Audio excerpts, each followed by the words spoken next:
One day, a cook went into the kitchen to make some gingerbread. She took some flour and water, and treacle and ginger, and mixed them all well together, and she put in some more water to make it thin.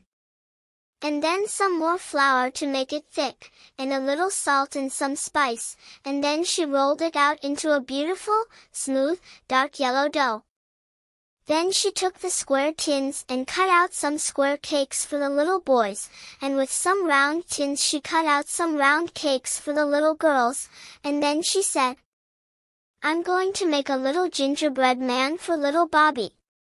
So she took a nice round lump of dough for his body, and a smaller lump for his head, which she pulled out a little for the neck.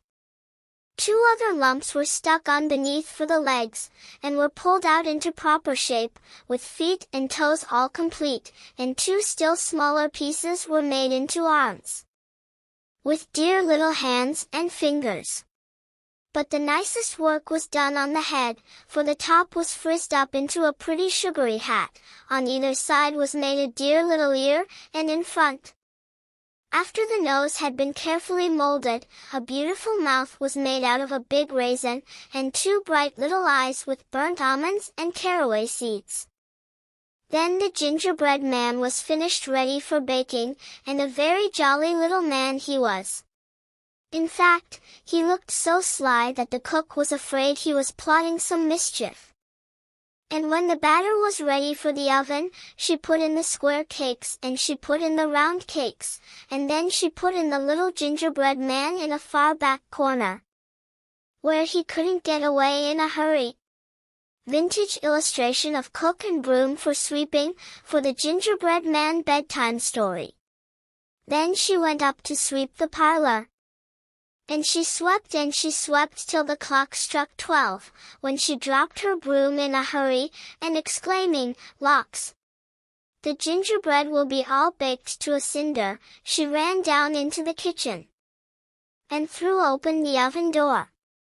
And the square cakes were all done, nice and hard and brown, and the round cakes were all done, nice and hard and brown, and the gingerbread man was all done too, nice and hard and brown, and he was standing up in his corner, with his little caraway seed eyes sparkling, and his raisin mouth bubbling over with mischief, while he waited for the oven door to be opened. The instant the door was opened, with a hop, skip, and a jump, he went right over the square cakes and the round cakes, and over the cook's arm. And before she could say, "Jack Robinson," he was running across the kitchen floor, as fast as his little legs would carry him, towards the back door, which was standing wide open, and through which he could see the garden path. Vintage illustration of Gingerbread Man sneaking past sleeping cat. For the Gingerbread Man bedtime story. The old cook turned round as fast as she could, which wasn't very fast, for she was rather a heavy woman and she had been quite taken by surprise. And she saw lying right across the doorway, fast asleep in the sun, old Mouser, the cat. "Mouser, Mouser," she cried, "stop the gingerbread man. I want him for little Bobby." Vintage illustration of cook chasing gingerbread man, for the Gingerbread Man bedtime story. When the cook first called, Mouser thought it was only someone calling in her dreams, and simply rolled over lazily, and the cook called again, "Mouser, Mouser."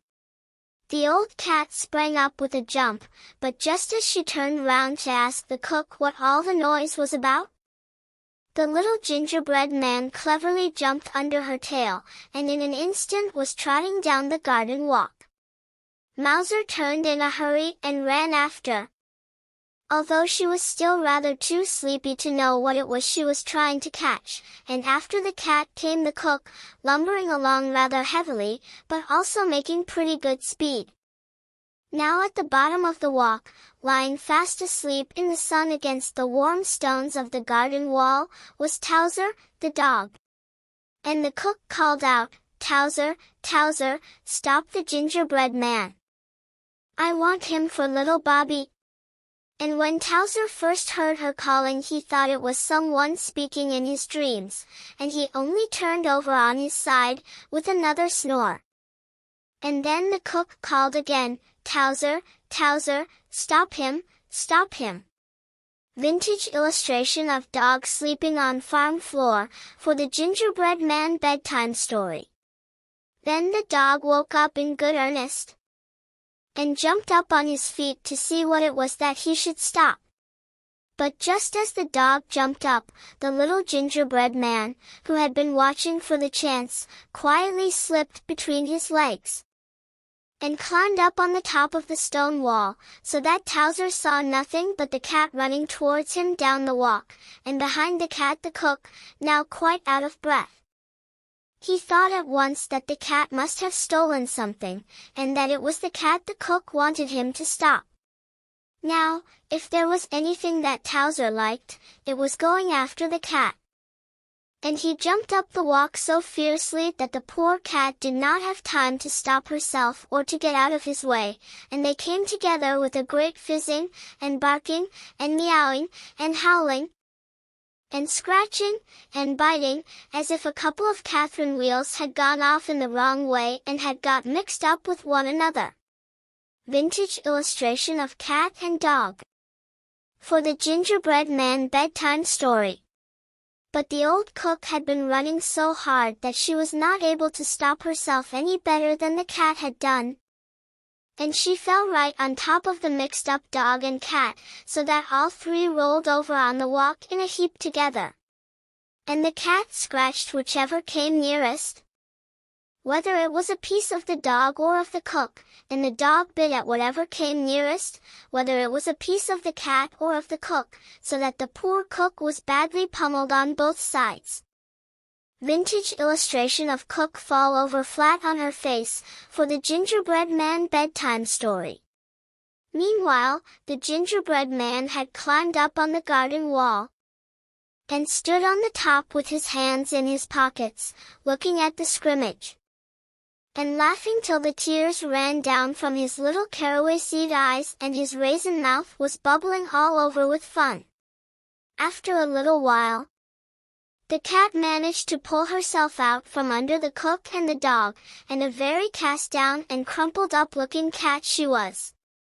She had had enough of hunting gingerbread men, and she crept back to the kitchen to repair damages.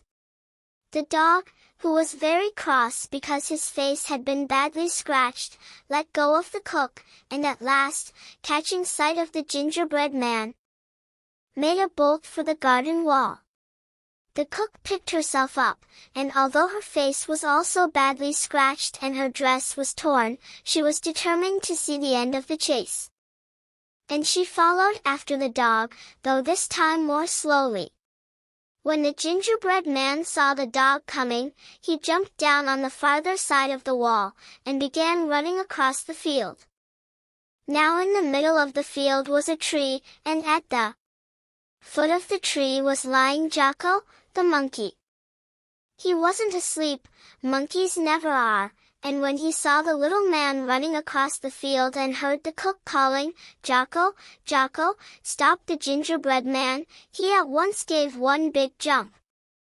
But he jumped so fast and so far that he went right over the gingerbread man, and as luck would have it, he came down on the back of Towser, the dog, who had just scrambled over the wall, and whom he had not before noticed. Towser was naturally taken by surprise, but he turned his head around and promptly bit off the end of the monkey's tail, and Jocko quickly jumped off again, chattering his indignation. Vintage illustration of monkeys in tree, for the Gingerbread Man bedtime story. Meanwhile, the gingerbread man had got to the bottom of the tree, and was saying to himself, "Now, I know the dog can't climb a tree, and I don't believe the old cook can climb a tree, and as for the monkey I'm not sure, for I've never seen a monkey before. But I am going up." So he pulled himself up hand over hand until he had got to the topmost branch. But the monkey had jumped with one spring onto the lowest branch, And in an instant he also was at the top of the tree. Vintage illustration of man sliding down branches. For the Gingerbread Man bedtime story. The gingerbread man crawled out to the furthermost end of the branch, and hung by one hand, but the monkey swung himself under the branch. And stretching out his long arm, he pulled the gingerbread man in. Then he held him up and looked at him so hungrily that the little raisin mouth began to pucker down at the corners. And the caraway seed eyes filled with tears. And then what do you think happened? Why, little Bobby himself came running up. He had been taking his noonday nap upstairs. And in his dreams it seemed as if he kept hearing people call, "Little Bobby, until finally he jumped up with a start. And was so sure that someone was calling him that he ran downstairs, without even waiting to put on his shoes. Vintage illustration of boy in bed reading. For the Gingerbread Man bedtime story. As he came down, he could see through the window in the field beyond the garden the cook, and the dog, and the monkey, and could even hear the barking of Towser and the chattering of Jocko. He scampered down the walk, with his little bare feet pattering against the warm gravel, climbed over the wall, and in a few seconds arrived under the tree, just as Jocko was holding up the poor little gingerbread man. Vintage illustration of silhouettes on farm, for the Gingerbread Man bedtime story. Drop it, Jocko, cried Bobby, and drop it Jocko did, for he always had to mind Bobby. He dropped it so straight that the gingerbread man fell right into Bobby's uplifted pinafore. Then Bobby held him up and looked at him, and the little raisin mouth puckered down lower than ever, and the tears ran right out of the caraway seed eyes. But Bobby was too hungry to mind gingerbread tears, and he gave one big bite, and swallowed down both legs and a piece of the body. "Oh," said the gingerbread man, "I'm 1/3 gone." Vintage illustration of boy eating biscuit 1/3 gone, for the Gingerbread Man bedtime story. Bobby gave a second bite, and swallowed the rest of the body and the arms. "Oh," said the gingerbread man, "I'm 2/3 gone." Vintage illustration of boy eating biscuit 2/3 gone, for the Gingerbread Man bedtime story.